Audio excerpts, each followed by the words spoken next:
Hi, my name is Chris Lovegood. I use they, he pronouns, and I am an educator in a Boston public school system. I work for a charter school named Academy of the Pacific Rim. It is a charter school in Hyde Park that services students from 5th grade all the way to 12th grade. I teach in the middle school during the day, and I service the after-school program, so I work about 90 hours a week. I am there teaching drama during the day, running the thespian club in the afternoon. And until I started to medically transition about 2.5 to almost 3 years ago, I never thought about the bathrooms once. Never. I just used it, and I will never forget the first time walking into the women's restroom after some time of being on hormones. And I was just washing my hands. I didn't really think about it because, again, I think we're, as human beings, socialized into these categories of like, I just go into the women's restroom. That's just what I do. It's what I've always done. This woman walked in and she like jumped back and looked at me, but it wasn't in an aggressive way. It was very much so in like a, am I in the wrong bathroom? And I was like, no, you're good. And she was like, okay, great.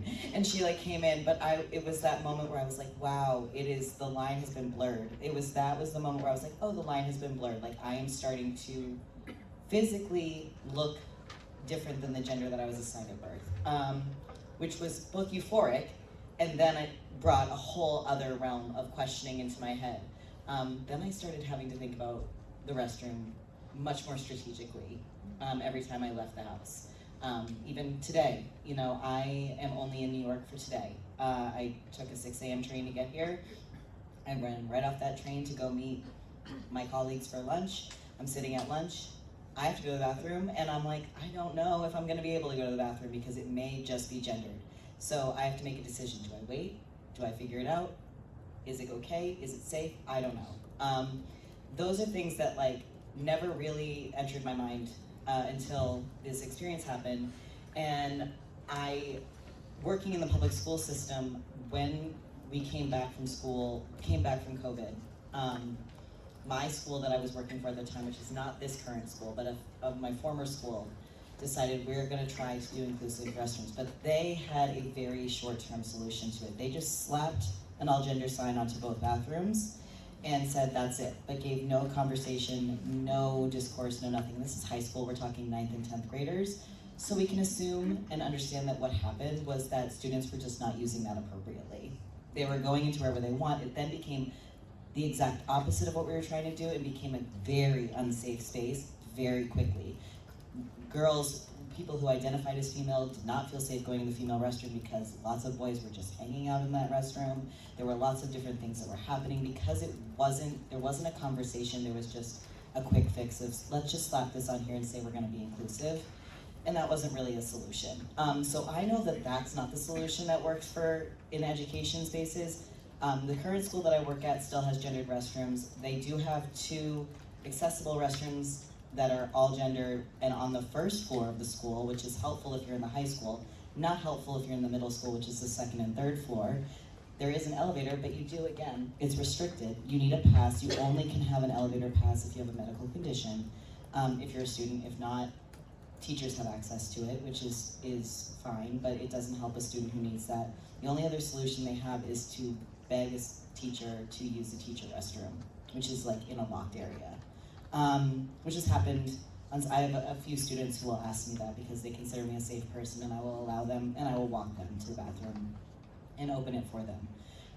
But it's been an interesting journey, and I agree with what you mentioned about the floor-to-ceiling door. I think that is a great solution if it can happen. And to your comment about codes, there is a code, and the reason that this code exists is the Uniform Building Code movement of the 1920s. That was written post-industrial revolution when women were starting to go into the workforce and working, and then restrooms became gendered and then it goes into the sphere of separate sphere ideology where it's women are supposed to be in private spaces, men are allowed in public spaces. But this code was written in, and it just simply says that you have to label them by gender.